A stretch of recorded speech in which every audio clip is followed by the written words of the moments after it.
মর্যাদা দেয় একজন, তিনি কে?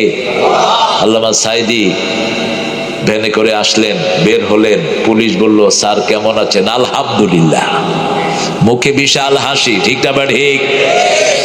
দিয়ে গেলে জান্নাতেরি হাসি উপহার, দিনের পথে চলবো মোরা এই তো অঙ্গীকার। কোরআনের পাখি তুমি প্রিয় সাইদি, তোমাকে জানাই সালাম। সারাটা জীবন জুড়ে তোমারই প্রেমের সুরে ছড়ালে যে মহান আল্লাহরই নাম, তোমাকে জানাই সালাম। কোরআনের পাখি তুমি প্রিয় সাইদি, তোমাকে জানাই সালাম। আল্লাহ তাকে মাফ করে দিক, কিয়ামত পর্যন্ত মানুষের দোয়া পেতে থাকবে, ঠিক না ঠিক? শেখ মুজিব মারা গেল, লোকেরা মিষ্টি খেলো তার মেয়ের ব্যাপারে, যখনই রায় আসলো আবার মানুষ মিষ্টি খেলো। কথা কন না কেন? আর এক সাইদির মৃত্যুর ফারওয়ানা ঘোষণা হলো, 200 যুবক জীবন দিয়ে দুনিয়া থেকে বিদায় হয়ে গেল। এই তো পার্থক্য। করব কার জন্য? আর জিয়াউর রহমানের জন্য সৌদি আরবের লোকেরা দোয়া করে। কারণ কি? 30,000 নিম গাছ দিয়ে আসছে সেখানে। কয় হাজার? 30,000 নিম গাছ। কোথায়? আরাফার ময়দানে।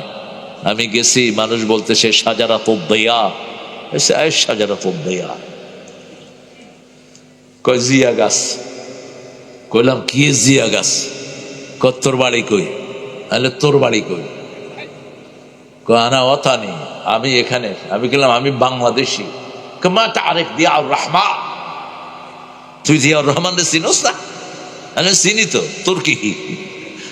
এই গাছটা উনি দিচ্ছেন, এই জন্য এটার নাম রাখছি জিয়া গাছ। নিম গাছ ঘরে রাখবেন, নিম গাছের মতো ঔষধি গাছ একটাও। নিমের পাতা লাগলেও আপনার রোগ ভালো হবে। নিম দিয়ে দাঁত মাজবেন, মুখে কুচ্চার গন্ধ কখনো করবে না। কিছু লোক আছে না, মুখ খুললে মানুষের বমি আসে, আছে না? দাঁত মাজে না 1 সপ্তাহ। এই খবিশ গুলির কোথা নিয়ে বেঁধে রাখা দরকার। সব নবীদের উপর দাঁত মাজা ফরজ ছিল। কি ছিল? ফরজ। রাসূল বলছেন যদি কঠিন না হতো ল্যাপের ভিতরে মেসওয়াক নিয়ে শোয়াটা ফরজ করে দিতাম।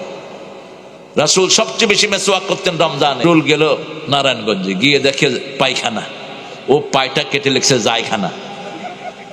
রাসূল খুব দুষ্ট ছিল ব্যক্তিগত জীবনে।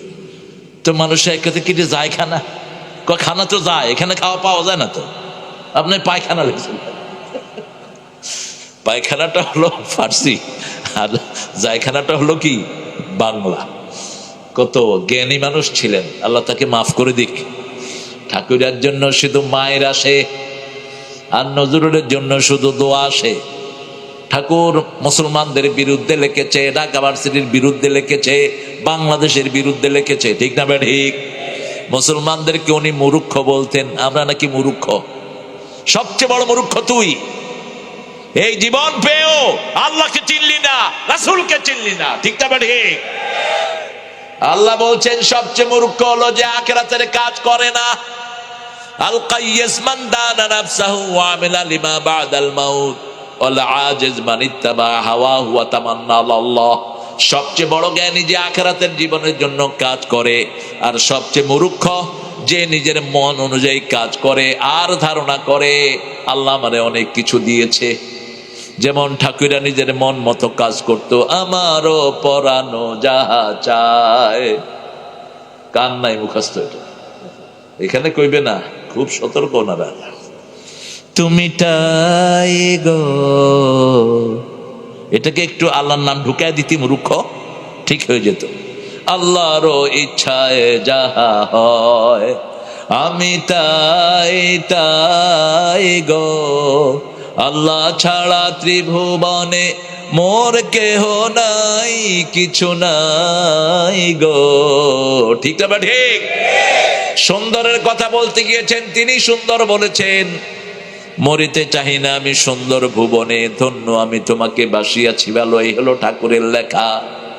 আর নজরুলের লেখা হলো সুন্দর ফুল সুন্দর ফল মিঠা নদীর পানি আল্লাহ তোমার মেহেরবানি আল্লাহ তোমার মেহেরবানি। প্রশংসা কার?